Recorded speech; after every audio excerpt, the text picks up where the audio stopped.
all the time, right, what people are getting wrapped up in is they're arguing with each other. Yeah. Reps and reserve, RPE, train to failure, high volume. Look at all these things that we disagree on. All these things are so different. Hardy. Why not sit down, have a conversation like, okay, what is it we all agree on? Yeah.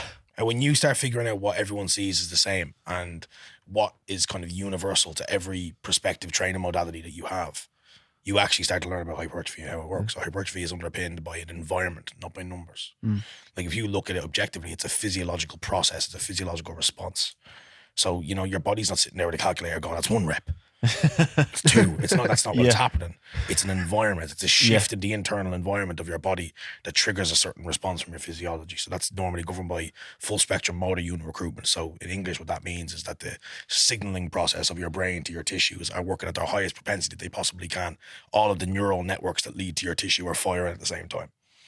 From that point onwards, then what we need is a certain level of what's called actin and myosin cross-bridging or myofilament cross-bridging. So they're the kind of individual myofilaments of tissue. They're what makes up tissue in its most individual and kind of smallest spectrum.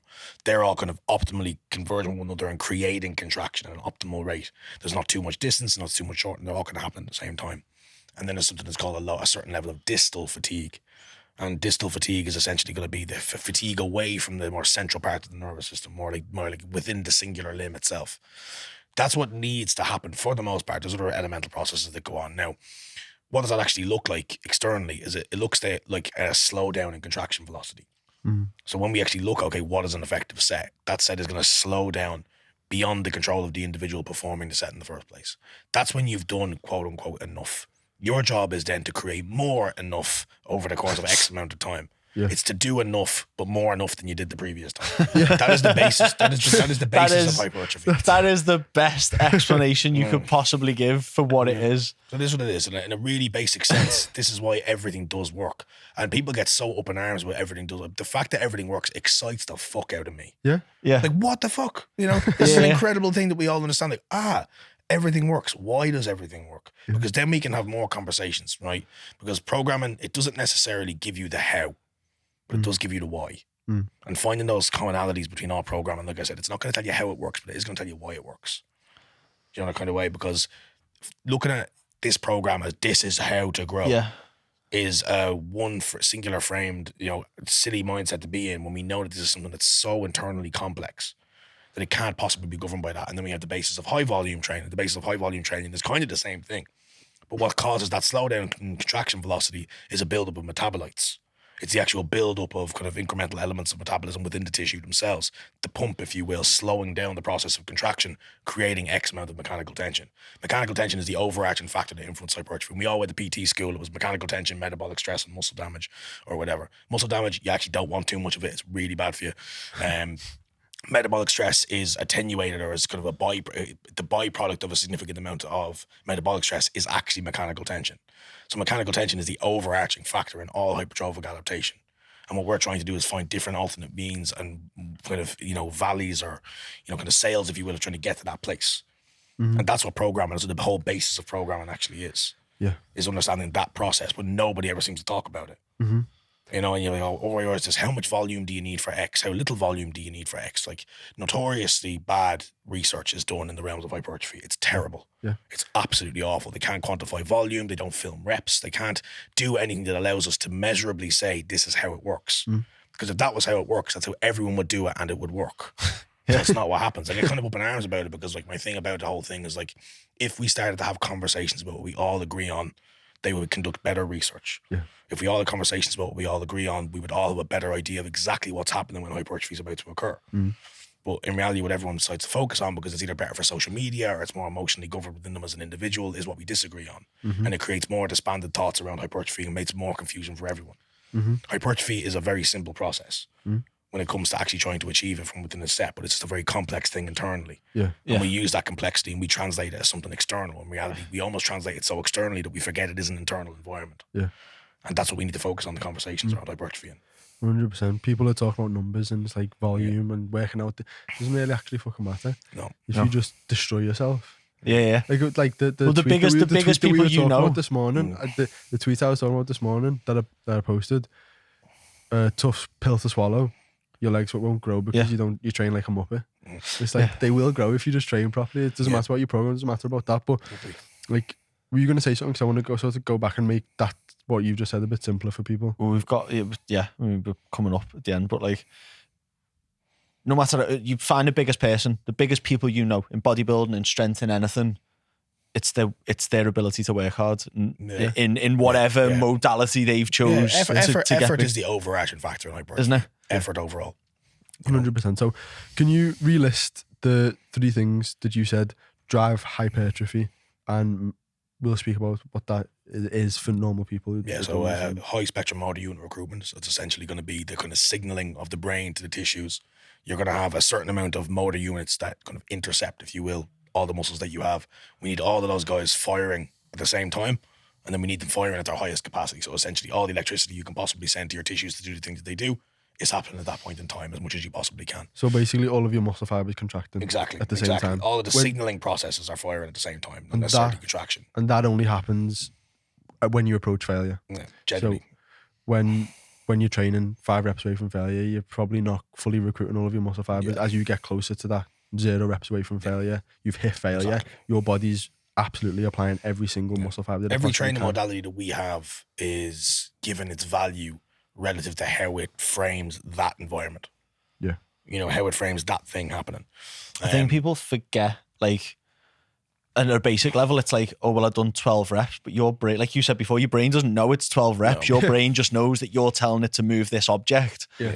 And it fucking can't anymore. Yeah, exactly. It doesn't know anything more than that. Reps are an avenue to create that environment. It just knows, right, my brain keeps telling my leg to push this big object from here to here, but I'm really fucking struggling to do that now.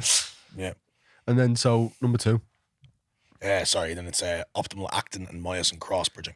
So we haven't really got time to get into that fully, but we just need to know that happens when things go slow. Yes. Well, essentially what that is your muscles, as you get to kind of the most internally kind of, minute part of them, element of them, they're essentially 2 kind of what looks like a caterpillar, and they grab onto one another. And that capacity to grab onto itself is essentially what governs the shortening capacity of a tissue. That's what happens. It just grabs onto another part of the tissue. This is really simplistic, obviously, and it pulls itself in. It's like Velcro. I always think of it. Exactly. It's the easiest way for my brain to... caterpillars. Caterpillars, that's the kind of thing as well. And then a certain level of distal fatigue. That just simply just means localized fatigue. Yeah. That's almost the translation of the other 2 Sorry things. to interrupt. Before we go into that with the actin and myosin thing, can you explain to people why that happens optimally when things are slow? So it's, I forgot what the name of the enzyme is. The reason ATPase. ATPase. That's so when the contraction slows to a certain point, our ability to resynthesize ATP increases. So therefore, we can do more actin and myosin cross bridging. Yeah.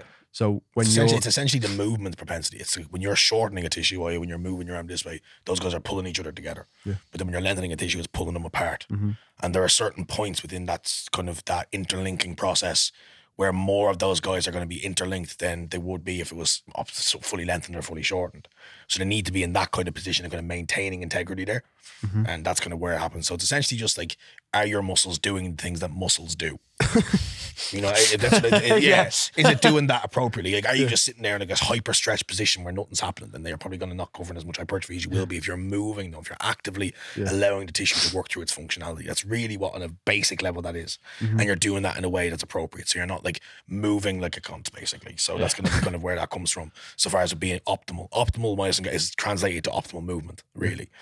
And then the last thing is distal fatigue, which is essentially just a localized level of fatigue, which is translated into what we see externally as a slowdown in contraction velocity, which sounds like a crazy made up term. Velocity is the speed by which we move. Contraction is the kind of the propensity for movement, the speed by which we are moving, and it's involuntary. It slows down without us being in control of it. Yeah. And once you start getting to that point, you're getting close to hypertrophy town. Yeah. That kind of way. And then how close you park there is going to be relative to how far you can push it. Yeah. But you might not actually need to park that close to it to get there. You can walk.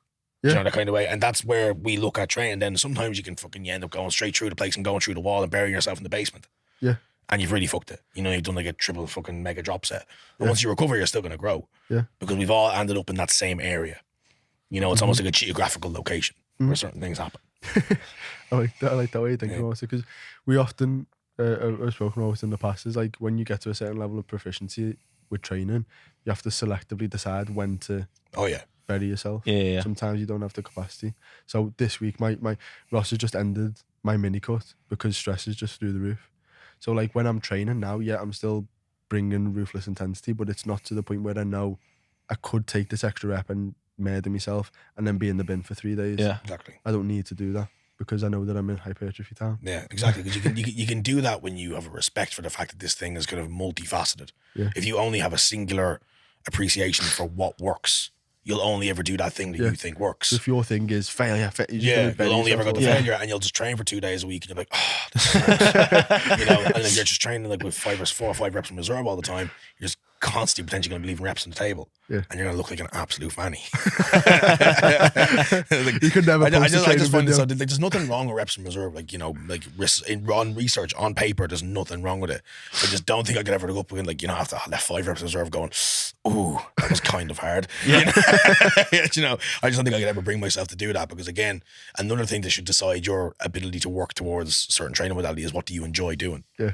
Like, what do you like to do? I probably don't need to do the crazy shit that I do in the gym that people see me doing. I just fucking love doing it. Yeah. And it works. You know, the kind of way. It works because everything works. It works for the same reason that X works. Yeah. All of these things work for the same reasons. Yeah. That's got to be a big factor in it. And I don't want to go into it too much, but like actually enjoying the modality that you choose. Like if you give me that like training with reps in reserve, I like burying myself. I like him burying me in a training session. That's not going to work for me. Exactly. So I need a training program that lets me bury myself. Yeah, exactly. But in a way where I'm not and then you have training twice a week and then just being crippled for like 6 weeks. Yeah. And you have to have the appreciation for the training modality. So that if you need to, you can remove yourself from that framework. And this. Because what people like don't realize, that a lot of people's opinions on training, they're not opinions, they're your own personal values. Yeah. People get emotionally attached. Your training is a translation of your values. So what we learned about me and my appreciation of coaching and my attitude towards coaching, it's quite similar to how I train. Yeah. I'm going in there to do nothing but work. Yeah. You know, because that's my time to just break away from the other work that I do. Yeah. You know, so for some other people that are like, so for example, my friend Holly, exceptionally talented individual. Her name's Holly David. She's excellent. She trains with reps, but she's a very, very kind of pedantic individual. Do you know? So she's very numbers oriented, very systemized. So her training is very much like that. She likes that reps in reserve, calculated, systemic approach to her training. So I think the overarching message for people to understand when it comes to hypertrophy is that everything works. And if you're trying to figure out what modality you want to lean towards, just try asking yourself, okay, why do they work? And stop trying to ask yourself, how does it work? Because why it works is going to give you a far more kind of positive appreciation for what hypertrophy is as a process than working for how. Just try find why. And that'll be what you need to do.